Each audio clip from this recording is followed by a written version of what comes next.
Bonsoir et merci d'être avec nous ce soir encore une fois. Le Grand Talk prend toute la place sur l'antenne de Live TV. Ce soir, nous avons des sujets pertinents que vous allez forcément apprécier. On parlera premièrement de la pelouse du stade Houphouët-Boigny, flambant neuf, avec un test qui a mis donc aux prises la SOA et Sol FC. Ensuite, un tour sur les sujets politiques et sécuritaires. Et enfin, en chute d'émission, nous recevrons M. Dia Oufoué, candidat aux dernières élections municipales à Yopougon.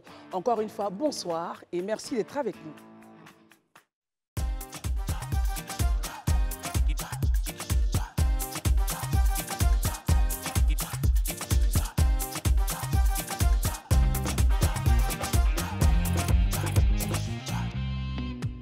Il est de retour parmi nous. André, bonsoir.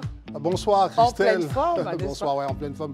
Bonsoir à tous, merci d'être là. Elle vous l'a dit, hein, les sujets qui passent ici sont les sujets que vous attendez, que vous entendez, parce qu'il y a un air comme ça qui circule dans la ville. Vous savez, à la belle époque, on prenait le post-transistor pour savoir qu'est-ce qui va tomber comme information au niveau donc de la gestion de l'État. On en parlera ce soir, elle vous l'a dit, à propos donc de ces rumeurs de journalistes et pourquoi pas de nos chroniqueurs qui vont nous en parler. Le premier, sans doute, qui va, on va dire, marcher sur cette rumeur ou pas, il nous le dira, il se présente. Herman Aboua, bonsoir. Bonsoir André, bonsoir Christelle. Bonsoir Herman. Bonsoir chers téléspectateurs.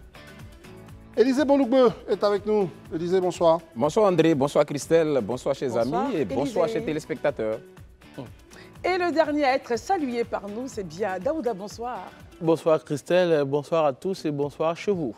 Et puis, il va nous rejoindre tout à l'heure, c'est Barry Abderrahmane qui va aussi participer à cette émission.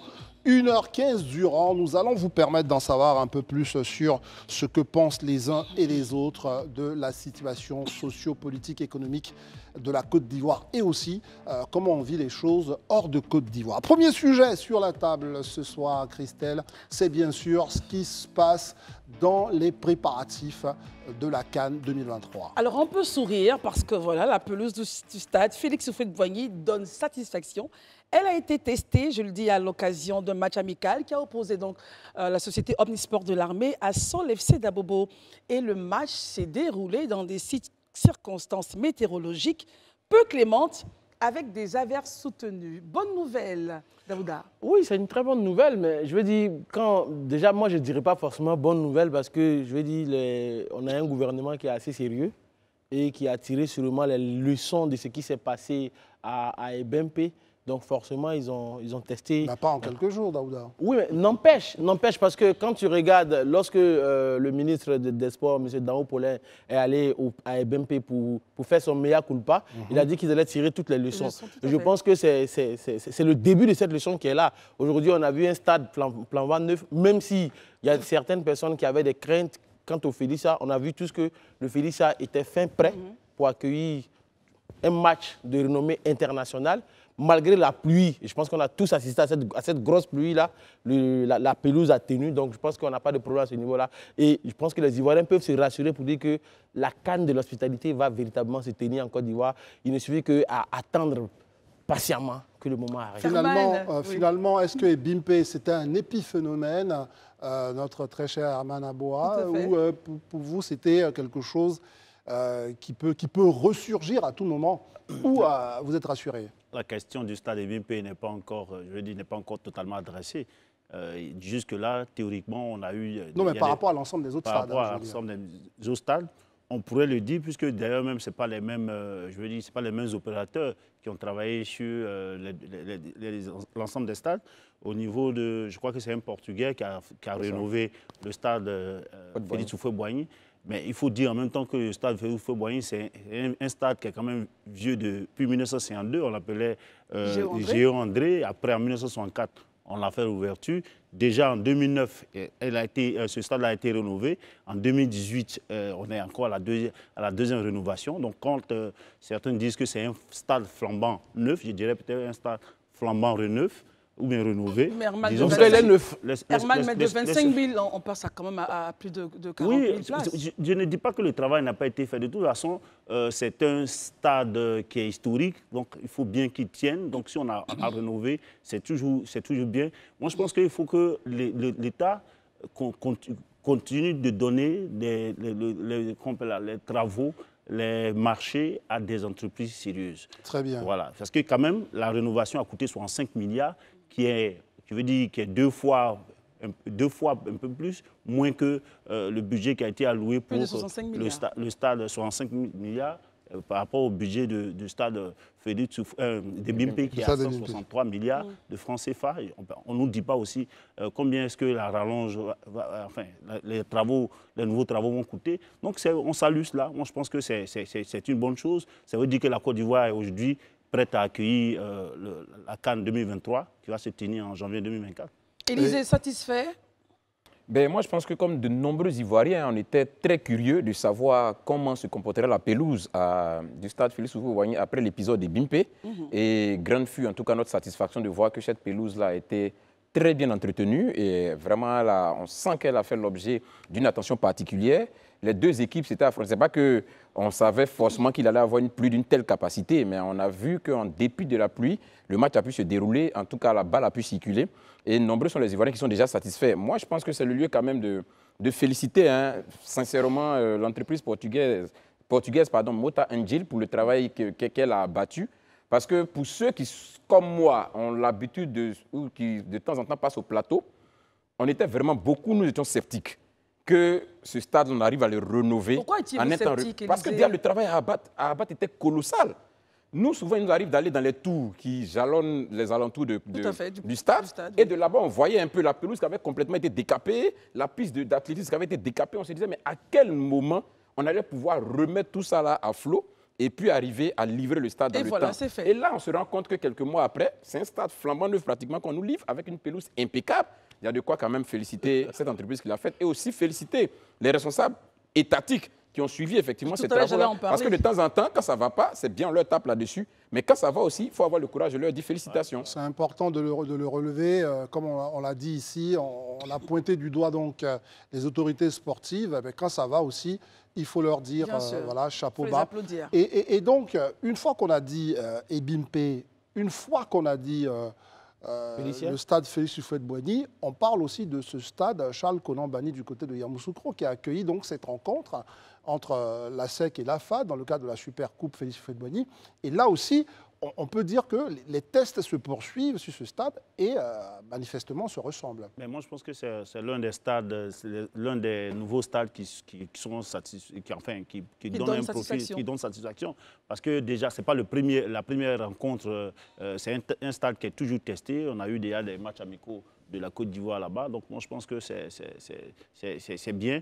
Il y a des entreprises avec lesquelles, Élisée le disait, il y a des entreprises avec lesquelles le ministère a travaillé, l'ONS a travaillé, qui ont donné satisfaction. Donc, moi, je pense qu'on a eu le cas de Bimpe. Je pense qu'on peut laisser tomber. De toute façon, aujourd'hui, on a plusieurs stades. On a fait la CAN de 1984 avec 3 stades.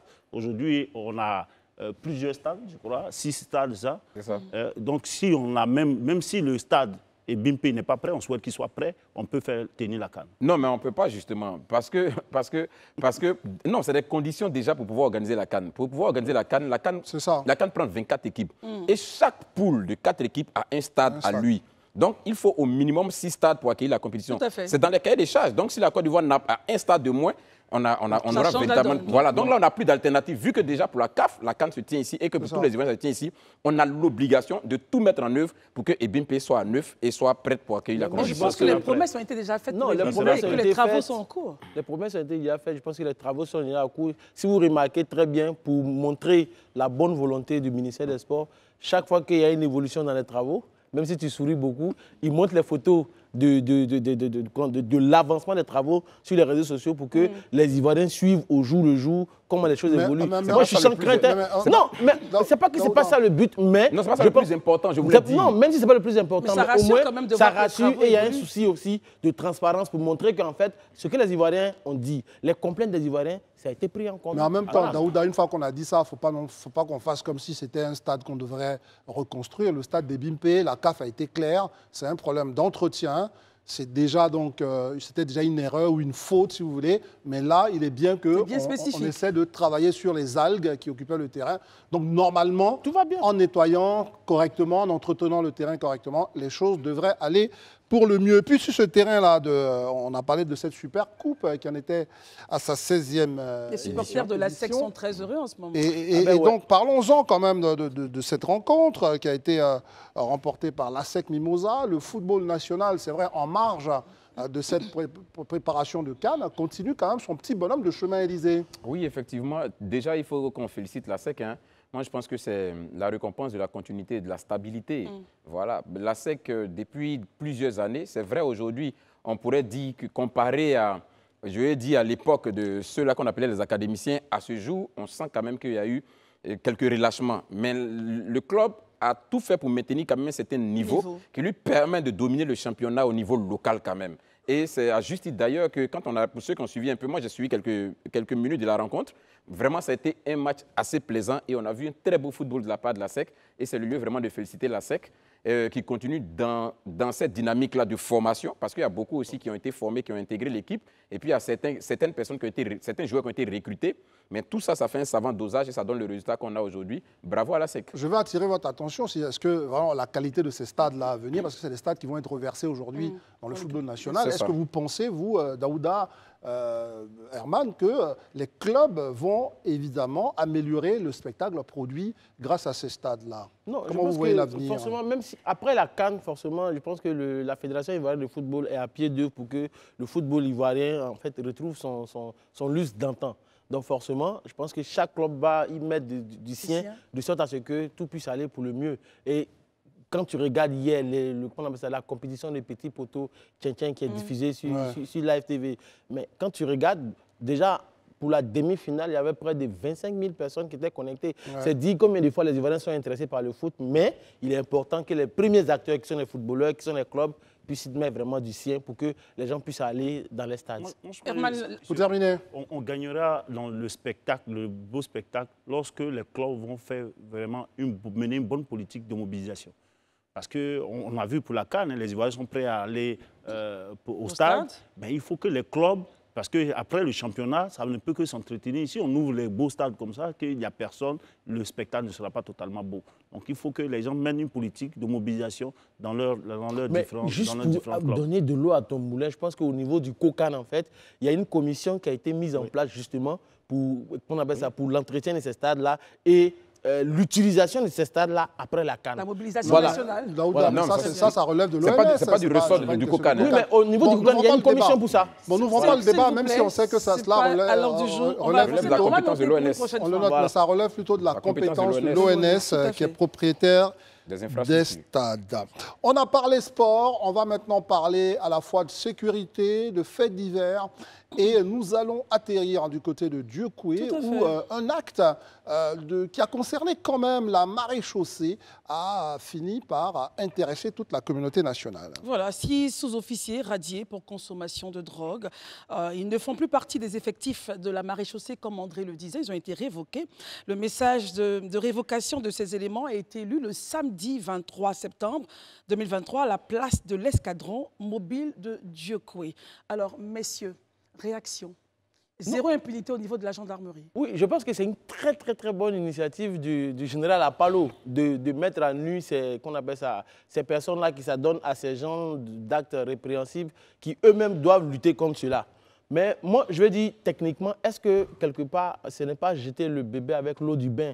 Dans la mesure où aujourd'hui, il faut regarder en Côte d'Ivoire, nous sommes face à une question de santé publique. Hier, pas plus tard qu'hier, dans l'émission Il y a problème, on parlait de consommation de drogue. Et selon un rapport de l'enquête sur la consommation de substances psychoactives chez les élèves financé par l'ONU-DUC, c'est-à-dire l'Office des Nations Unies contre la drogue et les crimes, Mais sur un échantillon, un échantillon de plus de 4000 élèves de classe de seconde, mais je vous le dis, 9,6% ont déjà consommé des tranquillisants.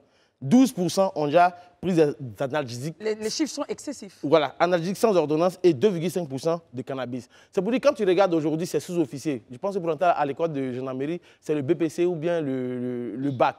Mais quand tu regardes aujourd'hui, c'est depuis l'école qu'ils ont commencé à consommer. Comme ça. Est-ce que vous avez la preuve de cela? La preuve de quoi? Que ces cires révoqués ont commencé à consommer de la drogue. Je ne dis pas, à aucun moment je n'ai dit ça, c'est vous qui le dites. Je dis simplement que... C'est une question. J'ai peut-être mal compris, mais c'est une question. Voilà. Donc la question est mal posée, Christelle. Mais ce que je veux juste dire, c'est que pour moi, ces élèves, quand je fais le parallèle, ouais. pour dire simplement que pour entrer à l'école de gendarmerie, c'est généralement le BPC ou le bac. Or, l'étude a été menée sur des élèves qui étaient en classe de seconde. Donc, je veux dire que, étant donné que c'est un problème de santé publique aujourd'hui en Côte d'Ivoire, il est important pour moi qu'en fait, on traite le problème à la base. Même si aujourd'hui, pour moi, c'est très bien. J'avais bien noté le point d'Aouda, mais je parlais spécifiquement des 6 et la question était très bien posée. Très mal posée. D'accord, ok. Moi, je pense que, pour être honnête, je n'ai pas compris la partie de l'intervention de Daouda. Il a dit c'est jeter le bébé et l'eau de bain. Je n'ai vraiment pas compris. Dans la suite de son explication, je n'ai pas du tout compris en fait. Mais ce que je veux juste dire, c'est un fait divers quand même qui interpelle. Parce que quand on sait déjà les missions assignées à la gendarmerie, c'est une force, d'abord une force d'élite, une force qui est censée combattre même le fléau de la drogue et tout ce qui va avec, et retrouver à l'intérieur de cette force-là des personnes qui consomment la drogue. Surtout que ce n'est pas le premier exemple, parce que l'année dernière encore, certains avaient même été radiés, avaient même été interpellés à Abidjan, ici, et même radiés, et encore on en retrouve à l'intérieur du pays. C'est véritablement un problème sérieux. Je crois que le général Apallo, le commandant supérieur de la gendarmerie et ses hommes essaient vraiment de mener une lutte et ils le prouvent. C'est aussi courageux de leur part de mettre ça sur la place publique parce que dans certains cas, on allait vraiment le camoufler, mais eux, ils l'ont mis sur la place publique pour afficher leur volonté vraiment d'extirper de leur rang ceux-là qui vraiment sont comme des brebis galeuses. Et ça, c'est vraiment à saluer. Mais en même temps, ça nous interpelle. Ça nous interpelle sur la nécessité pour toutes les autorités à quelque échelle que ce soit de prendre à bras le corps la question de la drogue. Comme Daouda l'a signifié tout à l'heure, c'est des chiffres vraiment éloquents. Et ça, il faut qu'on inverse la donne. Il faut qu'on se donne les moyens d'inverser le plus rapidement possible la donne. Très bien, Élisée Bolugwe, vous semblez quand même afficher une forme de satisfecit suite à l'action des autorités de la gendarmerie. Mais comment on peut se poser la question, est-ce qu'il n'y a pas un problème au niveau du recrutement? Parce que c'est un peu ça aussi l'idée de Daouda. Est-ce qu'il n'y a pas un problème au niveau du niveau de recrutement et des conditions de recrutement de nos gendarmes aujourd'hui? Parce que 6, quand même, ça fait beaucoup. Moi, je dis avant même le problème de recrutement, parce qu'effectivement, si ces gendarmes-là ont été... comment est-ce que les tests ont été faits avant qu'ils ne soient recrutés? S'ils étaient des sujets très, très favorables à la drogue avant de rentrer, comment est-ce que les tests, les recrutements sont faits? Et puis si encore ils ont eu l'addiction lorsqu'ils étaient dans le corps, comment est-ce qu'on peut arriver à cela lorsqu'on est dans un corps d'élite? Mais moi, au-delà de ça, ce sont des gens qui ont manipulé des armes, qui maîtrisent tout cela. On les révoque aujourd'hui. L'après-irradiation, c'est quoi? Ils maîtrisent les armes, ils sont sujets à des personnes qui utilisent la drogue. Souvent, on a vu des hommes en armes et autres être impliqués dans les séries de crimes, de vol à main armée et autres. Aujourd'hui, ceux-là, ils sont révoqués. Qu'est-ce qu'on fait pour les prendre en charge? Est-ce que vous pensez peut-être à un projet, est-ce qu'il existerait un projet de réinsertion pour ce type de profil? C'est justement ma question. Et puis, le fait de les exposer. Je voudrais quand même que vous répondiez quand même parfaitement à la question de... si vous dites, eux, ils sont comme tous les drogués de Côte d'Ivoire. Oui. Pourquoi pour eux, on devrait faire un truc spécial? Je veux comprendre votre point de vue. Moi, mon truc, c'est que si on les a révoqués aujourd'hui, c'est vrai, je ne connais pas le règlement intérieur de la gendarmerie, mais j'imagine que c'est au regard de le règlement intérieur. Donc, ils étaient forcément informés qu'ils ne devaient pas être en train d'utiliser la drogue. S'ils l'ont fait, on les révoque, oui, mais on les déverse dans la société civile. Mais pourquoi? Mais en fait, je ne fais pas de débat là-dessus. Je me dis, j'espère que... Vous ouvrez un champ que je trouve très intéressant. Je vais vous céder la parole. Vous ouvrez un champ très important. Vous allez terminer. Et Christelle vous a posé une question sur... Est-ce qu'il devrait y avoir particulièrement pour eux, puisqu'ils ont manié les armes, vous n'avez pas répondu. Oui, faudrait moi faire je un pense qu'il projet de faut, réinsertion? oui, il faut forcément, si on les revoque, il faut qu'on fasse en sorte que leur réinsertion dans la vie civile se fasse bien pour ne pas qu'eux-mêmes soient des dangers pour eux-mêmes et pour la société. Très bien. Élisée, vous voulez dire quelque chose? Ouais. Oui, moi je voulais dire que la gendarmerie a constaté que dans ses rangs, il y avait des personnes qui consommaient la drogue. Sa première décision qu'elle prend, elle décide de les révoquer. Elle aurait pu, parce que ça existe à l'intérieur de la gendarmerie, les sanctionner, pas forcément les révoquer, les sanctionner, c'est-à-dire les mettre comme souvent ils le font, hein, pour ceux qui sont habitués. On les met souvent en prison pendant quelques jours. En tout cas, on les soumet à un certain nombre de punitions. Si on arrive à les révoquer, la société en elle-même, c'est-à-dire la loi condamne même la consommation de la drogue. Ils deviennent civils, mais ils tombent sous le coup de la loi civile, du code pénal. C'est-à-dire que la justice peut s'auto-saisir de cette situation et puis les poursuivre et même les emprisonner. La gendarmerie, elle prend une décision qui a un rapport avec le corps. Je décide que ces éléments-là ne sont plus aptes à porter la tenue. Je les mets hors de la corporation. Mais le procureur de la République et tous ceux qui sont là, l'instrument judiciaire, peuvent se saisir du dossier, c'est leur droit le plus absolu. La consommation de la drogue est interdite, c'est un délit. Donc ils peuvent se saisir et puis maintenant poursuivre. Donc on ne les lance pas dans la rue. Ça maintenant, ça attendez, avant que vous ne réagissiez, permettons à Daouda, parce que qui depuis bouillonnait d'impatience quand il entendait ses deux camarades. C'est quoi tout ce qu'ils ont dit là? Il y a des choses intéressantes, mais vous trouvez qu'il y a à redire ou pas? Non, c'est pas forcément que je trouve à redire. Quand tout à l'heure je disais qu'on jette le bébé avec l'eau du bain, le véritable problème pour moi aujourd'hui, c'est que on parlait des tests, mais est-ce que dès l'entrée même là, il y a des tests qui sont faits? Ça, c'est mon premier point. Peut-être que c'est fait ou c'est pas fait, je ne sais pas. Mais je veux dire, est-ce qu'aujourd'hui, le général a parlé avec la gendarmerie pendant tout le parcours, est-ce qu'il y a des tests aléatoires qui sont faits de façon inopinée sur les gendarmes, de sorte à ce qu'on n'en arrive pas à ce genre de situation? On parlait ici l'année passée, il y a eu un gendarme qui a eu ce cas à Yopougon où il y a eu même mort d'homme après son arrestation. Avant son arrestation, je veux dire, il ne faudrait plus qu'on assiste à ce genre de situation. Mais le cas que Herman évoque est très important parce qu'aujourd'hui en Côte d'Ivoire, nous sommes dans un pays qui est sorti de crise, où des gens ont manié des armes pendant des années. Mais il y a eu ce qu'on appelle l'ADDR.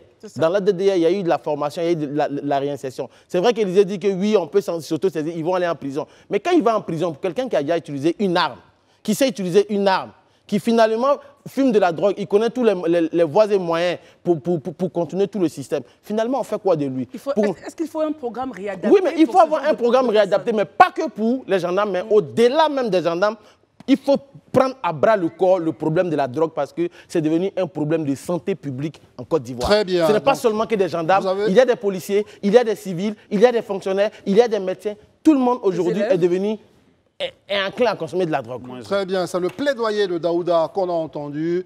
Évidemment, ce qu'il veut éviter à la société ivoirienne, c'est que tout le monde soit donc tenté et donc soit sous l'emprise de quelque stupéfiant que ce soit. Il est arrivé, il va nous rejoindre, là aussi son avis à donner. Lui, c'est Barry Abdourahmane qu'on va accueillir sur ce plateau. Mais on ne va pas l'accueillir comme une star, oui, mais bien sûr, on va l'applaudir. Barry qui nous rejoint, histoire d'apporter aussi... alors, cette transition va servir à notre très chère Christelle pour nous annoncer la suite des débats. C'est la grande actu. Bah oui, c'est la grande actu. Et la grande actu, donc, on s'appuiera sur des articles qui parleraient, qui annonceraient, bien sûr, des mouvements, des changements au niveau de la Chambre haute. On me dit, Madame Bois, au niveau de la Chambre haute et au niveau de l'exécutif, messieurs. Et ces articles, on les voit un peu partout, des changements. On annoncerait même des personnes sur le départ. Herman, pensez-vous que c'est fondé d'avoir des bruits, soit de remaniement ou de changement de position pour certains? Bon, moi, d'abord, je pense que tout journaliste peut se saisir d'un après-événement comme les élections pour faire des analyses. Mais encore que ce journaliste-là doit rester pertinent et objectif. L'article en question ramène des spéculations, souvent sans fondement. Parce qu'aujourd'hui, pourquoi vous dites ça? Oui, parce que si on veut enlever... si l'article nous dit, par exemple, que les gens seraient fâchés contre le Premier ministre Patrick Hachi, pendant qu'on lui a, à plusieurs reprises, le président de la République lui-même lui a donné des bons points, l'a félicité. Aujourd'hui, beaucoup disent que le gouvernement travaille bien, mais qui mène l'action du gouvernement, c'est le premier. Donc techniquement, on ne peut pas se dire qu'il y a quelque chose à lui reprocher. Autre chose, on parle par exemple de l'histoire des BIMPE qu'on veut lui coller quand même. On sait aujourd'hui, même si au nom du gouvernement, au nom de l'exécutif, il préside le COCAN, mais c'est de façon opérationnelle. Il y a des structures bien spécifiques qui les gèrent. Il ne préside pas le COCAN, mais en tout cas, je veux dire, c'est lui la personnalité caution morale qui gère cela. Mais au niveau opérationnel, il y a le COCAN, il y a comment on appelle l'ONS, il y a l'ONS, il y a le ministre. C'est le ministre même pour lequel nous avons plaidé ici pour que pour l'erreur des BIMPE qui puissent démissionner, ça n'a pas été fait. On ne va pas venir spéculer sur la tête de Patrick Hachi. Ça va être un long débat, permettons. Autre chose, dernier élément. Voici un monsieur qui réussit pour le RHDP, pour qui, on le sait, le président souhaite un ancrage national, qui a réussi à prendre un bastion qui n'est pas facile. C'est parce que Patrick Hachi a gagné au niveau de l'armée qu'on va estimer que c'est facile. SPI, non, il a affronté un dinosaure du PPACI, qui est le ministre Léon-Emmanuel Monnet. Et là-bas, on sait comment est-ce que le président Laurent Gbagbo est beaucoup apprécié dans cette région. Et il est venu leur donner 5 sur 7 mairies et en plus lui-même le président du conseil régional. On a vu les scores qu'il a fait. Donc au niveau politique, je ne sais pas ce qu'on peut lui reprocher. Élysée, pour vous, un feu de paille, ces rumeurs? Ben, moi, pour être honnête, même, je n'y ai pas accordé trop d'importance pour 2 raisons majeures. La première, c'est vrai que nous sommes journalistes, je ne vais pas donner de leçons à quelqu'un. Je n'ai pas la prétention de savoir ce qu'il en est. Mais dans le journalisme, je sais une chose. On ne spécule pas pour spéculer, on spécule à partir des faits. Mais quand je lis ce document-là, je ne vois pas le fait qui est révélé. Le fait sur lequel on pourrait s'appuyer pour aujourd'hui justifier que le Premier ministre est sur la sellette. Il n'y a aucun fait. C'est juste des supputations, des rumeurs. L'école de journalisme ne me dit pas, moi, de pouvoir spéculer sur des rumeurs. L'école de journalisme me dit que je traite des faits. Les faits, il faut qu'on me les donne déjà dans cet article avant qu'on ne poursuive. Maintenant, sur la question du fait que le Premier ministre est peut-être sur la sellette ou pas. Mais le Premier ministre, avant de devenir Premier ministre, il était ministre, il était ailleurs, il a une autre fonction. C'est-à-dire qu'il n'est pas là éternellement. Mais en même temps, il ne faut pas qu'on avance des arguments qui ne tiennent pas la route pour pouvoir faire croire qu'il est sur la sellette. Et puis aussi, il y a une chose qui est importante. Apprenons à étudier quand même nos autorités, nos hommes politiques. Et puis, écoutons un peu dans la société. Je ne veux pas être laudateur du Premier ministre, mais aujourd'hui, dans l'opinion publique, c'est un visage qui fait consensus. Ça, nous tous, on le sait. C'est un visage, que ce soit à droite, que ce soit à gauche, que ce soit devant, c'est un visage qui fait consensus. Pourquoi? Parce qu'il est arrivé à humaniser la politique. Très bien, Élysée Bolougoué, beaucoup pourraient ne pas le penser, puisque c'est le cas de l'article. Est-ce que Barry, qui est arrivé, on va lui permettre de parler, il nous dit, c'est un visage qui fait consensus. Est-ce que vous pensez comme lui ou vous pensez comme celui qui a écrit cet article, qu'Hachi Patrick pourrait être dans le collimateur de certains de ses camarades au niveau du RHDP? Pour compléter la question d'André, est-ce que vous pensez que cet article pourrait avoir été suscité par certains? Ben, écoutez, d'abord en politique, il y a toujours ce genre de spéculation selon les contextes. Je veux dire que par exemple, après les élections présidentielles, avant que le président ne nomme son gouvernement, il y a des notes de presse qui sortent parce qu'on sait qu'il y a certains journalistes, je ne vais pas me faire le juge de qui que ce soit, mais on sait qu'il y a les tendances en politique. Généralement, mais les hommes politiques sont derrière. Il y a certains peut-être qui lorgnent sur un poste, ils ont des journalistes qui sont proches d'eux et après on fait fuiter pour essayer de voir, évaluer la rumeur en elle-même. Mais je dis que moi, je ne veux même pas m'attarder sur le Premier ministre. Il faut observer depuis l'avènement du président Alassane Ouattara à la tête de la République de Côte d'Ivoire, c'est qu'il y a des ministres, il y a des acteurs de son parti qui sont allés aux élections. Certains ont perdu. Après, il y a eu remaniement, ils ont quitté le gouvernement. Donc le Premier ministre n'est pas touché par ce cas d'effet-là parce que, comme Herman l'a rappelé, il a mené le RHDP vers la victoire dans un bastion historiquement étiqueté comme bastion PPACI. Mais le remaniement pourrait concerner d'autres personnes. Je vais parler par exemple au niveau du Sénat. On sait tous que le président du Sénat, il a été battu et pour le conseil régional et pour les sénatoriales. Donc lui, déjà de facto, c'est même plus un sénateur. Donc lui, il va céder la place. Il y a d'autres têtes qui sont dans l'entourage du président qui ont perdu, mais le Premier ministre, de façon factuelle, je n'ai pas d'éléments, je ne sais pas qu'est-ce qui expliquerait qu'on veuille le changer, mais la décision finale de le changer ou pas revient à une seule personnalité. C'est à monsieur le président de la République de Côte d'Ivoire. Daouda, on a écouté quand même cette présentation assez intéressante de Barry, mais il y a une question quand même qu'on se pose, au-delà de ce que Élisée a parlé de factuel et que Barry aussi a présenté comme factuel. Est-ce que vous pensez que les prochains Jeux de 2025 pourraient concerner Hachi Patrick et bien d'autres dans une sorte de jeu de chaises musicales? Ben, pourquoi pas? Parce que moi, en fait, après avoir écouté les uns et les autres, je me rends compte que cette situation, ce n'est pas la première fois que ça arrive en Côte d'Ivoire. Rappelons-nous, avant le décès de feu Amadou Gon Coulibaly, qui était Premier ministre d'alors, les mêmes en griffe-peau de banane sont arrivés. On a vu dans une certaine presse étrangère dire que le Premier ministre n'avait pas de charisme, il n'avait pas de leadership, il était...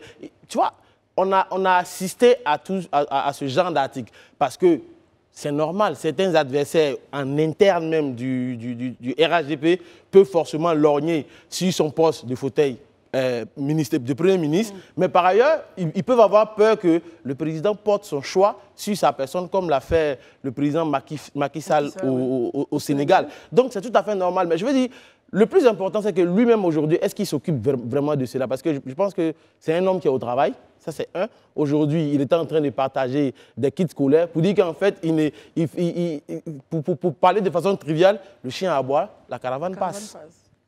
Christelle, ça vous fait bien marrer cette formule. Oui, Élisée, un point et on va avancer. Oui, moi, je voudrais revenir un peu là-dessus parce que très souvent, bon, on l'a vu un peu dans l'article, mais souvent, ce qui est reproché ou ce qu'on attend ça et là, c'est que non, il aurait eu une faute ici, le gouvernement aurait failli à ce niveau, le gouvernement n'aurait pas pu faire ceci, n'aurait pas fait ça. Mais quand on me montre un seul gouvernement au monde qui réalise tous ses projets à 100%, ou bien tout ce qu'il dit à 100% n'existe nulle part.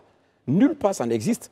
Ce n'est pas possible même. Donc, en tant qu'humain aussi, en tant qu'homme, il peut advenir que sur des chantiers, que sur des dossiers, ça n'avance pas comme on aurait espéré. Non pas parce que la personne n'a pas le charisme, mais que la personne n'a pas la compétence. Mais il y a plusieurs facteurs qui rentrent en ligne de compte. Souvent, c'est facile d'être assis sur un cocotier et puis faire de grands commentaires. Mais c'est à l'épreuve, comme on le dit très souvent, à l'épreuve, là, quand on voit la capacité de l'individu à pouvoir tenir. Mais sinon, comme je le dis pour me résumer, Patrick Hachi, aujourd'hui, dans l'univers politique, en Côte d'Ivoire, c'est un visage qui fait consensus et ça, personne ne peut le contester. Herman Aboua, une question quand même pour vous. Vous qui avez commencé, on l'a vu tout à l'heure, Christelle a parlé des atouts de Patrick Hachi. Il faut qu'on revienne là-dessus.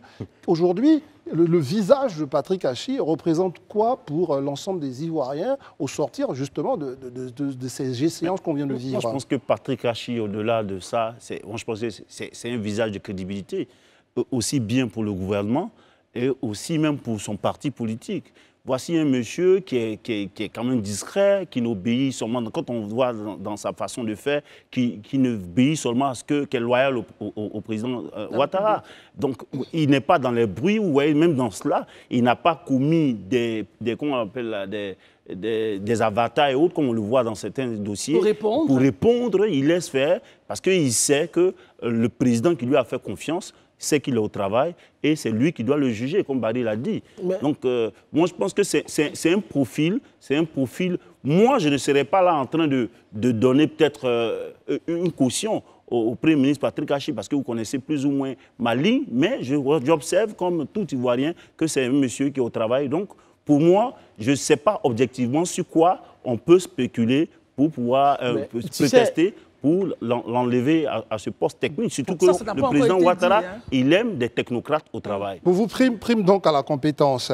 Mais on va revenir quand même à vous, Daouda. Daouda, on observe le président Alassane Ouattara, parce que c'est de lui qu'il s'agit. On nous dit qu'il est silencieux, parce qu'il faut relire le tout de l'article.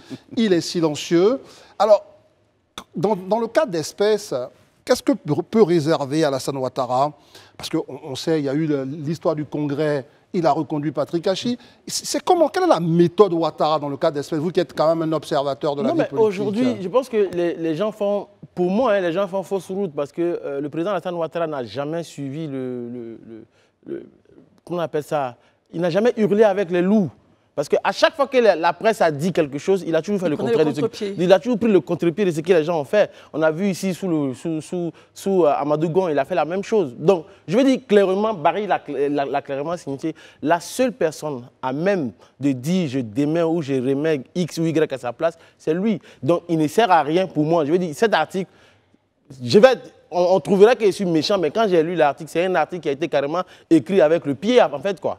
C'est très mal écrit, il n'y a aucun fait, il n'y a rien de concret dans cet article. Même un stagiaire n'aurait pas écrit ça. Moi, je le dis en toute sincérité. Alors, Barry, moi, j'aimerais revenir avec vous sur le cas du Sénat. Tout le monde ici est OK pour que Patrick Haché ne quitte pas son poste, si toutefois les supputations étaient vraies, et c'est votre droit. Barry, quand vous avez parlé du Sénat, vous avez dit c'est normal, le président Ahoussou Jano a perdu 2 élections, donc ce serait normal qu'il parte. Vous maintenez votre position. Si toutefois on rejoint Daouda en disant que c'est le président de la République qui a seul droit de décider ou de pour rajouter là-dessus, certains, il y a eu des supputations qui disent et si le président Alassane qui a le pouvoir de nommer, le nommer. Finalement, comme elle le dit, quelle est votre analyse? Vous changez d'avis ou vous dites non, je ne change pas d'avis. Pour moi, à partir du moment où il a compétit, s'il avait compétit seulement pour les régionales et qu'il avait été battu pour les régionales, mais il a compétit pour les sénatoriales. Il a perdu. Donc, sur quoi on va se fonder pour le laisser au Sénat? Quand on alors sait que qu'il a compétit. Non, le président a le pouvoir de nommer, mais je veux dire que par le passé, les sénateurs que le président a nommés, on les connaît. Il y en a qui sont allés au charbon, qui ont gagné un scrutin, puisqu'il y a un groupe de sénateurs qui est nommé par le président de la République, il y a d'autres qui sont élus. Donc, je ne vois pas quel... En politique aussi, il y a le gain de l'action publique. Il y a le gain de la décision. Quand je prends une décision, qu'est-ce qu'elle peut me rapporter sur le plan politique en termes d'actifs? Le monsieur est président du Sénat. Il est allé aux élections. C'est une compétition, il a perdu 2 fois. En politique, je ne sais pas, vraiment, ça m'étonnerait que le président le reconduise. Parce que dans sa région, si dans ta région, tu n'as pas de maîtrise sur l'électorat qui est dans ta région, mais politiquement, pourquoi est-ce que le président va peut-être le promettre? Mais il a le droit. Vraiment, attention. Je sens, Christelle, que tout le monde est passionné par le sujet. Mais est-ce qu'on peut s'arrêter juste une minute et nous intéresser au cas du Niger? C'est vrai que je sais que tout ce que vous dites, c'est vraiment très important. Mais on a fait un peu... Il était sur le quoique. Bon, allez, Christelle, on lui permet pour le quoique. On termine avec Herman. Je voudrais dire que le président a 33 sénateurs à nommer. D'accord. Il peut nommer qui il veut. Et il peut, en fait, instiguer au niveau du Sénat l'ensemble des sénateurs de voter pour telle ou telle personne. S'il a envie de garder sa confiance au l'ancien président du Sénat, il peut suivre ce projet. Mais c'est éthiquement, moralement, comme il a dit, quel est le gain pour lui, politiquement. Et ça, tel qu'on connaît le président Ouattara, certainement, il va trouver les bons mots pour tranquilliser son compagnon. Et un autre point de chute, vous pensez? Probablement. Probablement. Il peut être ambassadeur, diplomate. Bon, on parle aussi de remaniement ministériel, qui sait? Il peut revenir au gouvernement. Tout est possible. Je pense que c'est le président seul qui a le pouvoir. On spécule. Nous sommes en train de supputer sur ce plateau. Vous êtes chez vous, vous nous regardez, c'est bien le Grand Talk. Nous allons encore vous permettre d'en savoir un peu plus sur la question du Niger, puisque hier, ce sont les annonces du président français Emmanuel Macron qui ont attiré l'attention de tous. Tout à fait. Et donc, dimanche soir, sur les journaux télévisés, il a annoncé le retour à Paris de l'ambassadeur à Niamey, et le retrait du Niger des troupes françaises d'ici la fin de l'année. Une annonce saluée par le régime militaire en place au Niger, qui se réjouit d'une nouvelle étape vers la souveraineté. Comment étudiez-vous cette décision, Daouda? Je pense que, pour moi, comme tu as planté le décor, mais tu as parlé de la jeune parle de nouvelle étape vers une souveraineté. De quelle souveraineté parle-t-on? Je m'interroge parce que je me demande, quand on parle de souveraineté, pendant ce temps, il y a eu, en août dernier, il y a eu pas moins de 17 soldats qui ont été tués. L'ONU parle d'ouverture d'un couloir humanitaire pour aider la population du Niger. Donc, de quelle souveraineté on parle? Je veux dire, pour moi, aujourd'hui, le départ de l'opération Barkhane au Niger, franchement, on ne peut pas analyser ça, on ne sait pas qu'est-ce que ça va donner pour le moment. Mais je suis sûr et certain que dans le temps, mais ça va donner une montée en puissance au djihadisme. Ce n'est pas l'opération Barkhane, mais bon, on vous a compris. Herman là-dessus. Oui, mais en même temps, les 1500 soldats de l'opération Barkhane qui venaient du Mali n'étaient pas là avant. Donc aujourd'hui, le président Emmanuel Macron demande à ce que la France parte. Moi, je pense que c'était déjà prévisible. l'ont dit. Moi, je veux plutôt analyser l'attitude de la CEDEAO aujourd'hui. La CEDEAO, on sait qu'elle semblait prendre d'elle-même les décisions pour aller militairement réinstaller le président Bazoum. Mais qu'est-ce que la CEDEAO a à voir dans ça? Oui, mais aujourd'hui, j'ai envie de voir comment est-ce que, si la CEDEAO, ça, j'en suis pas trop sûr, j'attends de voir si la CEDEAO va poursuivre cette dynamique-là. Parce que la France qui avait, je dis, on peut le dire, hein, par surprise, de façon, par coïncidence ou pas, la France avait plus ou moins les mêmes éléments de langage narratif que la CEDEAO. Aujourd'hui, la France qui disait qu'elle est d'accord avec la décision de la CEDEAO n'est plus là, en train de partir même avec son contingent militaire, on dit jusqu'en décembre. Quel est le rapport, en fait, Herman? Mais le rapport, c'est... Je suis en train de te dire que lorsque ces gens d'opération... Parce que ton analyse n'est pas du tout logique. Non, elle n'est pas logique. Non, c'est pas du tout logique. Certainement, il y a des choses que... Attendez, écoutez-vous, s'il vous plaît. Donc, il finit, vous réagissez. Généralement, la CEDEAO prend sa copie avec la France. Tu as les preuves de ce que tu dis? Non, parce qu'en fait... Attendez, Herman, s'il te plaît, c'est pas un monologue. On ne monopolise pas la parole, s'il vous plaît. Ce que tu dois savoir, c'est que... Daouda, ne monopolisez pas la parole. Vous avez deux de vos camarades qui vous ont écouté vraiment avec beaucoup de discipline. Permettons-leur de réagir. Et donc, on va commencer par Barry Bessi, c'est vous qui avez parlé d'abord. Après, Herman reviendra pour donner les preuves. Oui, bien sûr. On va faire un autre tour de table avant d'aller au JT. Bon, je pense que ce qui s'est passé avec le président Macron, la surprise, c'est surtout comment il annonce. Parce que c'est au cours d'une interview qu'on a vu qu'il a annoncé une décision aussi importante. Mais ce que je veux dire, c'est que c'était prévisible. Parce qu'il y a un élément aussi qu'on oublie. Les militaires français ne sont pas venus au Niger d'eux-mêmes. Ils sont venus d'un contexte bien précis, à la demande du Parlement nigérien. Quand on me parle de souveraineté, je ne vois pas qu'est-ce qui représenterait plus la souveraineté que les institutions républicaines. Donc c'est le Parlement qui a voté. Des gens ont essayé de faire croire aux gens que c'est le président Bazoum qui a demandé à Macron, dans un arrangement en 4 minutes, de faire venir les Français. Ça ne s'est pas passé comme ça. C'est le Parlement nigérien qui a voté. Et les militaires français se sont installés. Maintenant, il y a un coup d'État. La junte, qui représente symboliquement l'État, décide de créer des tensions entre elle et la France en accusant la France de vouloir déstabiliser le Niger et tout. Et même en France, ça a commencé à gronder au niveau des politiques. Mais qu'est-ce qu'on fait là où on ne veut pas de nous? On a vu cette rhétorique-là avec des gens comme Hubert Védrine, qui n'est pas n'importe qui en France, qui a été chef de la diplomatie. Et des anciens généraux même ont dit qu'il faut agir parce qu'on ne peut pas continuer à aller aider des gens qui ne veulent pas de notre aide. Très bien, ça, vous chutez là-dessus. Élisée, est-ce que vous êtes à la même conclusion avant qu'on marque notre pause pour le journal? Moi, je pense que c'est une décision suffisamment responsable du président Macron de retirer ses troupes du Niger et autres. D'abord pour des questions. Moi, je pense pour des questions de logique. Son interlocuteur jusque-là, au Niger, s'appelait Bazoum.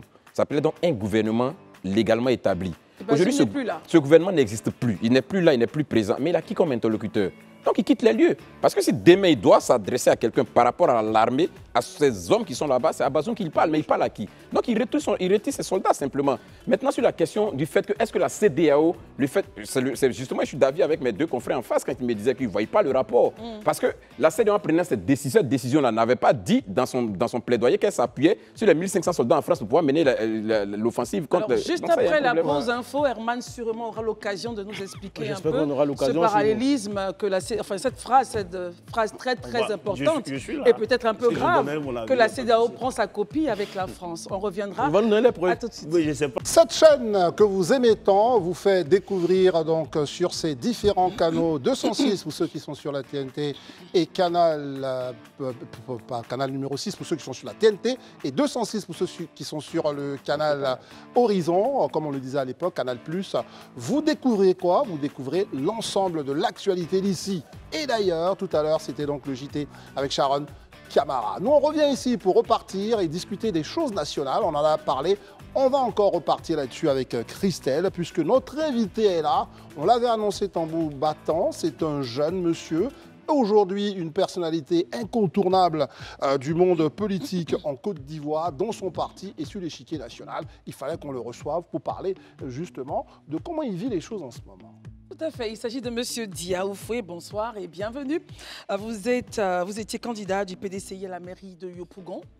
Et selon la CEI, ça n'a pas marché et vous avez fait un recours. Pourquoi? Je rappelle juste très rapidement que vous êtes aussi député Tout à fait. de Yopougon, Diaoufoué. Nous sommes très heureux, comme on vous a dit. Les résultats de la CEI sont tombés pour la mairie. Bon, vraiment, je suis content d'être ici parce que c'est ma première fois d'être là. Et avant tout propos, j'aimerais vraiment rendre un grand hommage à un grand homme. Le grand président Ikonan Bédié, qui aujourd'hui est parti. Mais c'est ce dernier-là qui a eu à me faire confiance la première fois. Et il a fait de moi député. Je suis allé, il m'a donné une chance, et je suis remporté les élections législatives. Et une deuxième fois encore, en tant que jeune, parce que le PDCI-RDA est considéré comme un parti septuagénaire. Donc lorsqu'on parle du PDCI-RDA, on s'attend toujours à voir des personnes vraiment du troisième âge, des vieux, comme on a l'habitude de le dire. Et le président Bédié, vous voyez une grande commune comme Yopougon, qui est la plus grande commune de Côte d'Ivoire, il était encore une deuxième fois pour me faire confiance. Et je suis allé pour ce combat. Et en plein vraiment combat, on nous apprend son décès. Ce fut un choc. Ce fut vraiment un choc et malheureusement, il nous est parti. Et plusieurs autres hauts cadres aussi sont partis. En l'occurrence, le vice-président Wassénan. Donc vraiment, j'aimerais vraiment leur rendre un hommage aujourd'hui sur votre plateau. Et par ricochet aussi, tous les Ivoiriens qui nous ont soutenus pour cette campagne. Et particulièrement les habitants de Yopougon. Parce que, si même ma mémoire est bonne, vraiment, Yopougon a été vraiment sur tous les projecteurs lors de cette campagne-là. Je pense que nous avons mené une très bonne campagne. Si j'ai perdu le fil par rapport à la question... Alors, je reviens à la question. Et c'était normal que vous puissiez faire cet hommage-là. Tout à fait, merci. Je reviens à la question. Vous, selon la CEI, vous n'avez pas gagné. Et vous avez fait un recours. Pourquoi ce recours? Bon, c'est un droit de faire le recours. C'est un droit. Mais néanmoins, comme on le dit, au niveau des résultats communiqués par la CEI, nous avons constaté beaucoup d'irrégularités. Il y a eu énormément d'irrégularités. Et par rapport à ces irrégularités, il est difficile d'énumérer toutes ces irrégularités sur... parce qu'on se focalise exclusivement sur les PV. Et ce qui s'est passé à Yopougon, sur, on va dire même tout l'étendue du territoire, on a eu énormément d'irrégularités. Et il était difficile, parce qu'au niveau du Conseil d'État, il faut imprimer minimum 10 PV. C'est-à-dire il faut des photocopies. Pour chaque PV, on a 1200 bureaux de vote. Donc c'était vraiment très périlleux. Mais il fallait le faire parce que c'est notre droit. Et nous l'avons fait. Parce que nous en contestons les résultats. Très rapidement, avant que nos camarades réagissent, donc sans dévoiler justement tout le contenu de ce que vous avez envoyé, après ça ne reste pas des informations extrêmement secrètes. Tout à fait. Qu'est-ce qu'il y a exactement d'irrégularité que vous avez noté, que vous pouvez partager avec l'ensemble des Ivoiriens? Bon, déjà, pour commencer, lorsque nous avons été à la CEI nous a d'abord confirmé que les tablettes fonctionneraient. Et en aucun cas, au cas où il y a une tablette qui ne fonctionne pas, voilà le numéro vert à appeler afin qu'on puisse la changer rapidement. Mais avant même qu'on en arrive aux tablettes, parce que une grande majorité des tablettes n'ont pas fonctionné, nous avons attiré l'attention de la direction du parti concernant des électeurs fictifs qui sont sur la liste électorale. Je pense que le PPACI, le PDCI en ont parlé avant les élections. Et la liste a été déposée au niveau de la CEI. On a vers plus de 2 millions de personnes inscrites sur la liste électorale, mais qui n'avaient pas le droit d'être là. Je prends par exemple... Là, vous parlez de la fiche nationale. La fiche nationale. Sur Yopougon précisément, nous avons identifié... Non, je parle d'abord du cas national parce que c'est de là que tout est parti. Et sur Yopougon, vous disiez... Sur Yopougon, nous avons 67 000 électeurs fictifs. Comment on les identifie? C'est-à-dire, je vais prendre le cas des maires.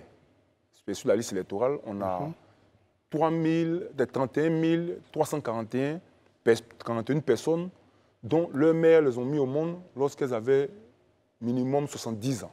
Et ça, c'est facile de le faire. Lorsqu'on tire la liste électorale, on prend l'âge des enfants et l'âge des mères. Lorsqu'on fait la différence, on a l'écart. Et l'écart montre clairement que c'est à cet âge-là que cet enfant est venu au monde. Et ce genre de cas, nous en avons 31 341. C'est-à-dire quand elle avait 70 ans et plus, 84 ans, 100 ans, 120 ans, c'est là que l'enfant est venu au monde. Ça, ce n'est pas possible. Vous avez dit que vous avez 31 000 31 000, oui, ce genre de cas, nous en avons 31 341 personnes. Que vous avez déversé à que la CEI. Que nous avons déversé à la CEI pour montrer qu'il y a, un problème. C'est des irrégularités. Et ce genre de cas, lorsque nous avons soulevé ce problème, on ne nous a pas écoutés. La CEI, lorsque comment ça s'appelle, le PDCI a déposé au niveau national, ils ont reconnu que c'est des manquements, qu'ils allaient nous revenir au niveau national. Mais lorsque les élections sont arrivées, les élections allaient commencer et ils ne sont pas revenus. Le PDCI avait déjà fait la remarque avant les élections. Oui, mais pour 1 million de personnes. Pour autant, vous êtes allé aux élections, parce qu'il y a 502 000 et quelques personnes sur la liste. Sur la liste. Là, mais ce que vous dénombrez là, ce n'est pas de nature à empêcher l'élection, parce qu'il y a 500 000 personnes qui doivent voter. Je veux dire, par exemple, le taux de participation, nous avons combien de personnes qui ont voté par rapport à ce que la CEI a dit? Nous avons 129 000, 139 000 personnes qui ont voté. Donc c'est lié au taux de participation. 139 000, oui. Voilà, c'est lié au taux de participation. Parce que le problème qu'on a, c'est que le parti au pouvoir se donne toujours une marge. Bon, il va parler tout à l'heure. Le parti au pouvoir se donne toujours une marge. Voilà, se donne toujours une marge de sécurité pour aller aux élections. Et ça, c'est pareil à tous les niveaux, même quand on parle des Sénats. C'est-à-dire se donne toujours une marge. Bon, par exemple, je prends les sénateurs. Le président de la République nomme 33. Il nomme, d'accord. Voilà. Donc, ça pour dire que même s'il peut y avoir au cas où ça ne va pas, il y a ces 33 personnes qui sont issues de chez lui. Très bien. Voilà. Donc, c'est une habitude. Très bien. Daouda voudrait intervenir, à permettez. Daouda. Monsieur Diaoufoué, à vous écouter, j'ai envie de vous poser une question et mettre le pied dans le plat. Vous n'avez pas honte de dire cela? Même pas du tout. Mais parce que vous vous plaignez d'une liste qui a fait de vous député. Mais justement, c'est pourquoi je dis et je le répète, lorsque nous avons été élus députés. Très bien. Moi, je suis député de l'Assemblée nationale. La question que vous venez de me poser, il y a un de mes collègues députés qui me l'a posée lorsqu'on faisait la réforme de la CEI.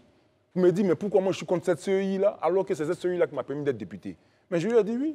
Parce que quand nous avons été élus députés, nous avons gagné le ministre Gilbert Koné Kafana avec 4500 voix d'écart. Nous l'avons gagné avec 4500 voix d'écart. Non, laisse-moi finir. Nous avons gagné Gilbert Koné Kafana avec 4500 voix d'écart. Lorsque les résultats devaient être communiqués au niveau de la CEI locale, ça n'a pas eu lieu. Ils ont pris tous les procès-verbaux et la CEI nous a informés pour dire venez, rejoignez-nous à la CEI centrale avec vos PV. Quand nous sommes arrivés, Kubert, il est là, il vit toujours. Il a dit, mais Gilbert Koné Kafana est le ministre des institutions, c'est notre patron à nous tous. On ne peut pas accepter qu'on l'humilie inutilement. C'est le président de la CEI qui aurait dit ces propos. Moi, j'ai eu des échauffourées avec lui. Il m'a dit que je n'avais pas le droit de programmer les résultats.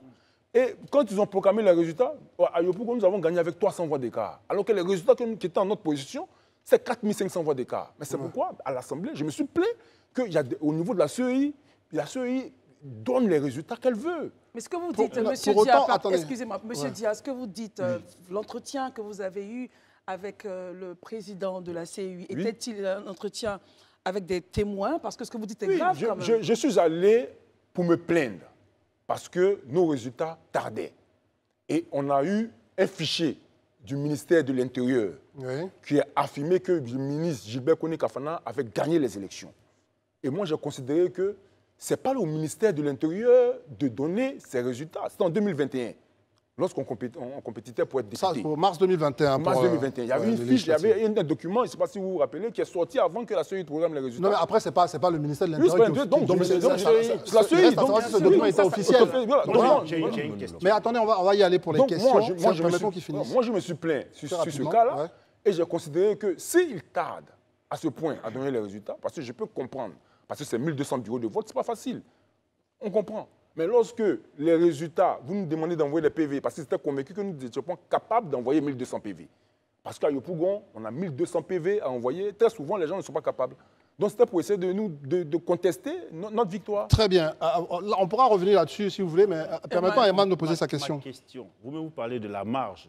Connaissant le contexte et vos appréhensions par rapport au processus et autres, vous êtes quand même allé aux législatives, vous avez eu cette courte avance en étant avec vos alliés. Aujourd'hui, n'estimez pas, vous, que l'erreur la plus grande aurait été, pour votre perte, aurait été le fait d'aller des cavaliers seuls face au même candidat, enfin un autre candidat du RHDP? Merci pour cette question. C'est une question qui vient tout le temps. Et... Mais elle est justifiée. Hein? Pas du tout. Moi, je vais vous le dire aujourd'hui. Vous savez, au niveau des alliances, ça se fait au niveau des directions du parti. Les directions du parti ont décidé de discuter pour voir comment les alliances vont s'effectuer avec des têtes de liste. Vous allez le constater, il y a eu des alliances hors d'Abidjan à tous les niveaux. Bien sûr. Bien sûr. Où le PDCI est devant, où le PPACI est devant, ça a eu lieu. Et au niveau du Grand Abidjan, c'était un peu spécifique. Où, moi, j'ai été député, mais j'ai constaté que lorsque j'étais élu député, j'avais un handicap, c'est que je n'étais pas connu. Donc, de 2021 à 2023, j'ai été sur le terrain avant les élections. J'ai été sur le terrain, j'ai posé des actes, j'ai posé des actions. Vous avez estimé que c'est votre tour? Non, ce n'est pas comme si, ce n'est pas lié à ma personne. Ce n'est pas lié à ma personne, c'est lié au fait qu'il faut donner l'opportunité à son parti de pouvoir avoir plus d'arguments pour défendre la candidature de la personne, de son leader. Mais est-ce qu'aujourd'hui, Attendez, votre parti est... Daouda, c'est pas votre tour. Je n'ai pas fini. Donc, il faut donner plus d'arguments. Donc, lorsque les discussions ont commencé, mon parti m'a appelé pour dire, bon, pour faire effectuer la sélection, ça sera sur des bases objectives. Donc, envoyez-nous tout ce que vous avez fait de 2021 à 2023 pour que les choix soient objectifs. Je dis, il n'y a pas de problème. Donc, j'ai envoyé tout ce qu'on a eu à faire comme activité, parce qu'on a fait énormément d'activités. Très bien. Donc, je considérais que c'est pareil aussi pour nos alliés. Ça a été fait. Donc, maintenant, il fallait prendre la décision pour répondre à la question il fallait prendre la décision. Qu'est-ce qui s'est passé? C'est le parti. Le parti dit, bon, au vu et au su de tout ce que nous avons reçu de notre candidat, parce que j'avais été déjà choisi comme candidat du PDCI. Très bien. Donc, et l'autre côté, c'était candidat du PPACI. Donc, c'était une réponse du parti et de vous-même. Le parti a fait son choix. En tant que le choix du parti, le parti dit, tu vas au combat, mais on y va pour gagner. Mais ma question Très bien. Maintenant, oui, je réponds à votre question. Très rapidement, pour permettre aux autres Je vais dire, parce que lui aussi, il a soulevé ce point-là. Il y a eu des lieux où il y a eu des alliances. Dans le Haut-Sassandra, le PDCI est allé en alliance avec le PPACI. Avec un candidat, PDCI, qui était Didier Madi, Très bien. qui a toujours gagné le RHDP. Lui seul, et cette fois-ci, il va en alliance avec le PPACI et il pète. On a eu le Boclet. On a aussi eu... il y a eu plusieurs endroits où il y a eu des alliances, ça n'a pas marché. Donc l'alliance, c'est un faux argument qui est mis en avant. Parce qu'en réalité, c'est quoi? Le RHDP savait qu'à Yopougon, tous les projecteurs étaient sur Yopougon. Donc, ils savent que c'est... Moi, je considère que c'est la CEI qui donne les résultats qu'ils veulent. Attendez, sur ça, on va voir d'abord les questions de nos collègues, et puis après on va revenir là-dessus. Monsieur Diaoufoué, la première question. Selon vous, honorable, qui a gagné les élections municipales à Yopougon? Moi, je le dis et je le répète, ce n'est pas Adama Bitoro qui a gagné les élections à Yopougon. C'est qui est le vainqueur? Et vos éléments de preuve aussi. Non, je dis déjà... Votre argumentaire là-dessus. Mon argumentaire déjà, c'est que quand je dis que nous avons 67 000 électeurs fictifs sur la liste électorale, et vous regardez à Yopougon, le RHDP a 3 bastions, qui est la CEC 4, qui est très souvent communément appelée Pobo 2, on a Ouassakara et on a Ndokwa. Dans ces 3 zones-là, nous avons plus de 26 000 électeurs fictifs dans ces zones-là. Les électeurs fictifs, comment ils font pour voter? C'est la question qu'il faut poser. Si c'est des électeurs fictifs, comment ils font pour voter? Les cartes d'électeurs, parce que dans le code électoral, la CEI a pour obligation de donner les cartes d'électeurs à tous les électeurs.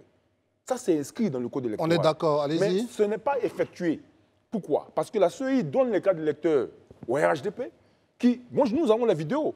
Ils distribuent les cartes d'électeurs, parce que nous avons 2 millions d'habitants à Yopougon. Ils distribuent des cartes d'électeurs aux gens. Une personne peut avoir 10, 15 cartes d'électeurs. Ils votent dans le bureau 1. Jusqu'au bureau 12. Non, mais n'oubliez pas qu'il y a toute une série, là je vous le lance là-dessus, il y a toute une série de contrôles, l'empreinte, etc. Oui, il y a pas mal de choses. L'empreinte, c'est sûr, mais la tablette ne marche pas.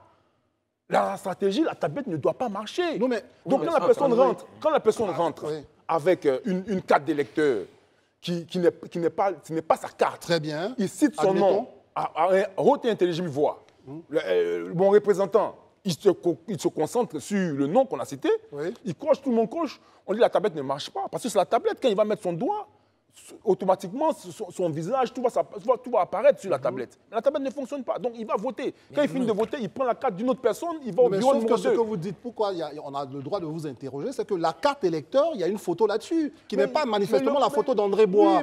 Et vous êtes en train de m'expliquer que, manifestement, ni votre représentant, parce que vous aviez des représentants, ni les représentants de Gbagbo, ni les représentants des autres qui étaient là, il y avait 5 candidats, aucun de ces représentants ne s'est rendu compte que celui qui était en face n'est pas celui qui est sur la photo. C'est une question. Oui, je suis d'accord avec la question. Je veux dire, d'abord, moi, mes représentants ont été chassés des bureaux de vote. Très tôt le matin, on les a chassés. Et je me suis plaint vis-à-vis de la CEI parce qu'on avait reçu instruction. On avait reçu instruction. Vous ne répondez pas à ma question, M. Dia. Quand vos représentants étaient chassés dans les bureaux de vote, vous avez de quoi prouver cela? Oui, puisque monsieur... Qu'est-ce que vous avez déposé? Les pièces que vous avez déposées pour prouver tout ça, toutes ces allégations. Écoutez, vous voyez que mes représentants ont été chassés. Mes représentants ont été chassés, c'est sur la base du fait qu'ils ont reçu une formation pour dire que s'ils arrivent dans un lieu de vote et la tablette ne fonctionne pas, qu'ils informent immédiatement le responsable, le superviseur qui va appeler le responsable de la CEI. Parce qu'il nous a mis en confiance pour nous dire que si une tablette ne fonctionne pas, ça ne peut qu'être dû à une batterie. Les batteries peuvent durer 10 heures de batterie. Alors, et on a donné encore 2 batteries en recharge. On insiste sur la question pourquoi. Parce qu'il y a pas mal de recours qui ont été rejetés. Tout ce que vous dites, est-ce que vous les avez constitués en éléments de preuve et déposés? Mais c'est pourquoi je vous le dis que j'ai été pris, déposé. Mais concernant mes représentants, lorsque je me suis plaint vis-à-vis du représentant général de nouveau de Yopougon, quand je l'ai informé, il m'a dit que non, ne t'inquiète pas, nous allons les remettre. Est-ce que c'est ce qui a été fait? C'est ce qui a été fait. On les a fait rentrer à partir de 10h, 11h. Est-ce que vous avez fait constater cela par voie d'huissier? Non, même, est-ce que ça est sur les PV, tout est renseigné? Pourquoi on évolue sur la question? Barry avait une deuxième question. Est-ce que tout ça est renseigné sur les PV? Maintenant. Très bien. Ok, donc c'est au Conseil d'État. Ok, c'est au Conseil d'État. Barry, et on passe à Élysée. Concernait justement le volet juridique, parce qu'on a reçu un homme de droit ici qui a dit que pour que les constats soient valables, je veux dire que les arguments qu'on appelle preuves soient valables, il faut qu'un agent, un avocat ou bien un huissier puisse faire le constat. Est-ce que dans l'équipe de M. Dia Oufoué, vous avez procédé ainsi? Oui, on a des huissiers qui sont là, mais comme je le dis... Le commissaire de justice, comme on dit aujourd'hui. Comme je le dis, Yopougon est très vaste. Et pour que le Conseil d'État puisse valider un cas, je pense que ça a été dit qu'il faudrait que le cas de figure puisse être capable d'influencer. C'est ça, absolument. Donc, moi, ce que je mets en avant ici, je ne suis pas en train de me battre pour essayer de faire en sorte que je gagne les élections. Ce n'est pas ça qui est le problème. Ce que je suis en train de... Mme Bitoro pouvait gagner de 200 000 voix d'écart. Et puis, quelles que soient toutes les plaintes que tu vas le faire, ça n'ira nulle part. Moi, ce que je suis en train de mettre en avant ici, c'est les insuffisants de la CEI. Très bien. C'est tout. C'est les insuffisants de la CEI. Parce que si on continue à fonctionner de cette manière, mais on n'aura plus besoin d'aller voir le Conseil d'État. On va essayer de prendre le pouvoir dans la rue. Attendez, Christelle, pour la suite. Et puis on va revenir d'abord sur ces propos. C'est pas possible, nous sommes dans une nation. Non, mais je vous le dis, une nation organisée. Je vous le dis qu'en 2021, j'ai été élu député parce que nous avons été dans la rue. Monsieur Dia, avant d'aller vers Élysée, 2 points pour moi. Tout à l'heure, Barry vous posait une question directe. Qui a gagné? Vous avez dit celui proclamé par la CEI n'est pas celui qui a gagné. Qui alors?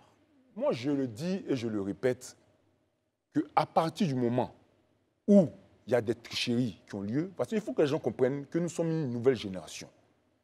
La génération de nos parents acceptait vraiment tout pour la paix, mais nous fonctionnons avec des valeurs.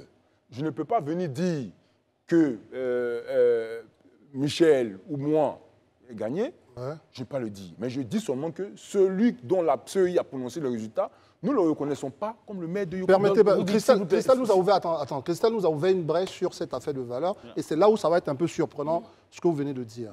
C'est-à-dire que ce qu'on reproche à nos parents anciens, nos leaders anciens, ce sont des affirmations un peu gratuites. Vous ne pouvez pas tenir des arguments du style « je viens, telle personne n'a pas gagné » ou il y a eu des tricheries, sans même faire confiance aux preuves que vous avez. Parce que la preuve, c'est que vous ne considérez, là, à l'instant, à vous entendre, que les preuves que vous avez ne sont même pas de nature à rétablir la vérité des urnes. Parce que c'est ça que ça pose comme problème. Qu'est-ce que vous répondez à ça? Ce que je mets en avant, il faudrait qu'on comprenne une chose. Ce que je mets en avant, c'est que dès le départ, nous avons eu des insuffisances. Et nous avons attendu de la CEI de nous revenir pour essayer de nous éclairer pour qu'on puisse aller aux élections de manière... Quelles étaient les zones qui étaient susceptibles d'avoir créé ce trouble-là à Yopougon? C'est un vaste quartier. Par Quelle exemple, zone, par exemple? Vous voyez, par exemple, sur la base des élections législatives, nous avons gagné dans plusieurs zones.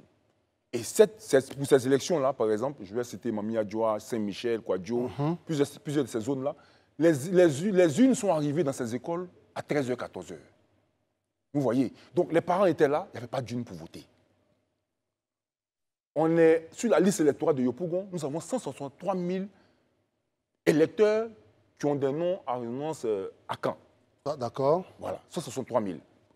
C'est Sur vrai. 500 000. Voilà. On en a au niveau pour les malinqués 100 000 et on en a aussi pour les coups 43 000, 45 000. Donc, lorsque les gens arrivent dans les bureaux de vote pour essayer de voter, dans ces zones, parce que quand vous regardez le bureau de vote, sur les listings électorales, le BDV numéro 5, numéro 4, numéro 6, très souvent, c'est ceux qui ont le nom KKK qui sortent là-bas. Voilà. Et très souvent, les unes ne sont pas présents. Et c'est au niveau de 13h, 14h que les unes arrivent. Vous voyez, normalement, si une arrive, et si ils ont commencé les votes à 14h, on compte jusqu'à, ça ne fait même pas à 17h, on va au-delà. Mais vu que la CEI a voulu qu'on essaie de fermer à 17h parce que la nuit, c'est risqué, les gens arrêtent. Élysée. Monsieur Diaoufou, moi je vous regarde droit dans les yeux et puis je vous pose la question après l'événement de Yopougon, après ce qui s'est passé à Yopougon, c'est-à-dire le fait que vous soyez parti en rang dispersé, alors que les législatives étaient partis unis. Est-ce que, honnêtement, devant nous, vous pouvez nous dire aujourd'hui que l'alliance ou l'environnement d'unité entre le PPACI et le PDCI a pris du plomb dans l'aile à Yopougon? Moi, je vais le dire sincèrement, toute sincérité. Même si nous étions alliés en alliance, la CEI allait donner à Adama Bitoro vainqueur. Très bien. Non, la réponse est claire. Je le dis, parce que moi, ce que je mets, les divisions que je mets en avant, c'est que les avantages que Adama Bitoro a bénéficié, c'est la CEI. Très bien. Donc, Daouda. même si on était en alliance, on allait avoir le même résultat. Daouda. On va faire un tour de table, on revient. Il y a des questions qu'on doit vous poser. On vient de dire que le ministre, le président Adama Bitoro a bénéficié de l'avantage. Hein. Moi, ce n'était pas ma question. Ma question, elle est plutôt sur... On reviendra là-dessus. Il a dit quelque chose qui est très important pour moi. Il a dit, pour la paix, nos parents acceptaient tout. Est-ce que ça dit que pour la guerre, vous êtes prêts à aller pour savoir qui a gagné ces élections? Parce que vous l'avez dit ou pas? Non, je veux dire qu'il faut qu'on sache que pour la démocratie, il y a des gens qui sont morts pour la démocratie. Donc vous êtes prêts à aller mourir pour ça? Il y a des gens qui se sont battus corps et âme pour que nous soyons un pays indépendant aujourd'hui. D'accord. Et il y a des gens aussi qui se sont battus corps et âme dans leur vie pour que la démocratie soit ce que nous vivons. D'accord. Et si aujourd'hui nous sommes en face de personnes qui essaient de la piétiner, c'est notre rôle à nous de dire non. Mais vous parlez de piétiner pendant que vous parlez de piétiner, comment on appelle cette loi, mais pendant ce temps, durant tous les échanges ici, vous n'avez pas su prouver. Il n'y a même pas eu un soupçon de preuve qui dit qu'aujourd'hui vous avez des éléments pour dire que vous n'avez pas gagné. Je te donne, voici les éléments. Mais qui sont certifiés par qui? C'est la listing, c'est sur le listing électoral. Attendez. C'est sur le listing électoral. C'est sur le listing électoral. Avant de permettre à notre cher ami Herman de réagir, une autre question. Concernant les irrégularités, revenons là-dessus. À Abidjan, il y a eu d'autres zones où parfois le PDCI a gagné et pas parfois le PDCI a gagné. On a les exemples du plateau, on a les exemples de Cocody, où on fait les mêmes types de reproches. Finalement, c'est la même CEI. Comment vous analysez ça? Parce que c'est vraiment une question quand même de fond. Mais c'est pourquoi je dis, vous allez voir la majorité de ces personnes qui ont gagné à Abidjan, ce n'est pas de nouveaux maires, c'est des maires aguerris. C'est des personnes qui ont quand on parle d'Abi Raoul, il a fait au moins 5 ans, 10 ans. C'est la même machine. C'est la même machine, oui. C'est la même organisation, mais je veux dire que c'est des personnes qui ont l'habitude des élections. Qui ont l'habitude des élections, mais c'est important. En quoi est-ce que le fait d'avoir l'habitude des élections peut contrarier la technologie que vous reprochez à la CEI? Non, je veux dire que, vous voyez, Moi, je parle de 2400 personnes. Moi, c'était ma première fois de compétir en tant que maire. Et il fallait avoir 2400 personnels. Le personnel, là, 2400. On ne peut pas comprendre, on ne peut pas contrôler la conviction de 2400 personnes. Il y a des personnes en qui on a mis dans les bureaux de vote qui n'ont pas fait le travail qu'il fallait. Eux, ils ont été élus maires, donc ils repartent avec la même équipe qui sont intransigeants de conviction. C'est ça, on dit que des personnes qui sont aguerries. Barry voudrait intervenir. Arman. Monsieur Diaoufoué, je vais rebondir sur ce que vous venez de dire. S'agissant des 2400 personnes que vous avez construites autour de vous, votre équipe, ne pensez-vous pas que les représentants, ne pensez-vous pas que certains n'ont pas fait le travail pour lequel vous les avez cooptés? Est-ce que la formation, je veux dire, est-ce que ces représentants-là ont eu la formation requise pour vous représenter dignement dans le bureau de vote? Et est-ce que ça, on peut imputer, par exemple, la défection ou le travail mal fait par un représentant d'un candidat à la CEI? Vous savez, pour que la fraude puisse passer, il faut forcément qu'il y ait des failles. Et comme je l'ai dit, personne ne peut contrôler 2400 personnes. Nous les avons formés. Et beaucoup de personnes que nous avons formées ont bloqué le scrutin sur la base du fait que les tablettes ne fonctionnaient pas. C'est sur la base de la formation. Il y a des autres qui sont laissés faire corrompre. C'est normal, mais nous avançons. Comme je l'ai dit tout à l'heure, quand on a parlé de qui est aguerri, les maires sortants du PDCI-RDA ont une équipe avec qui ils ont travaillé pendant 5 ans.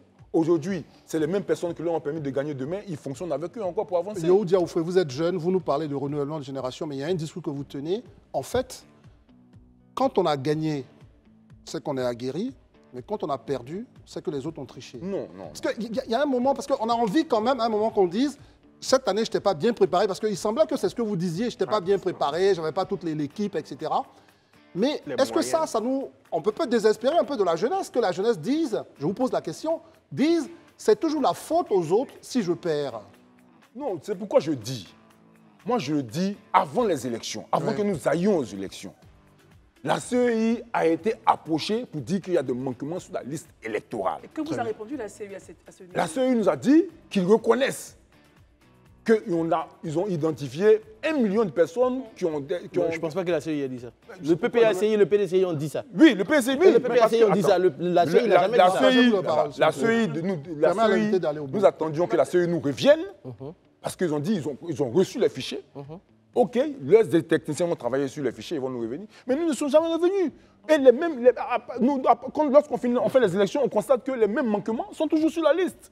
Très bien. C'est ce que nous relevons. Très bien. Monsieur Dia, merci. Alors, permettez-moi, si votre recours est rejeté à Yopougon, qu'est-ce qui va se passer rapidement? Très bien. Si mon recours est rejeté Par le Conseil d'État. Par le Conseil d'État, j'aviserai. Vous aviserez Christelle, les amis. Moi, je pense que l'exercice que nous venons de faire ce soir est un exercice très important pour notre démocratie. Permettre justement à nos leaders et notamment aux personnes qui aspirent à nous diriger de prendre la parole, de le dire avec sincérité, parfois avec des erreurs, parfois avec exagération, mais de le dire en ayant à l'idée que l'intérêt commun doit primer. Nous, on espère, nous à Live TV, qu'on vous aura permis de vous exprimer comme il faut, Christelle, de permettre justement aux Ivoiriens de comprendre un peu vos ambitions. Merci de nous faire confiance et nous aussi, nous serons toujours là pour donner la parole à ceux qui veulent s'exprimer. Les amis, merci de vous être prêtés au jeu. Christelle, Élisée, Herman. Bien sûr, Herman. Barry qui est revenu, qui nous a vraiment... Oui, on me demandait sur les réseaux ce qu'il sera là. Oui, il sera là. Et bien sûr, Daouda le Triblion, mais toujours bon. Merci de rester sur Live TV. Les programmes se poursuivent. On vous retrouve demain avec Christelle et toute la team demain. À demain. Merci.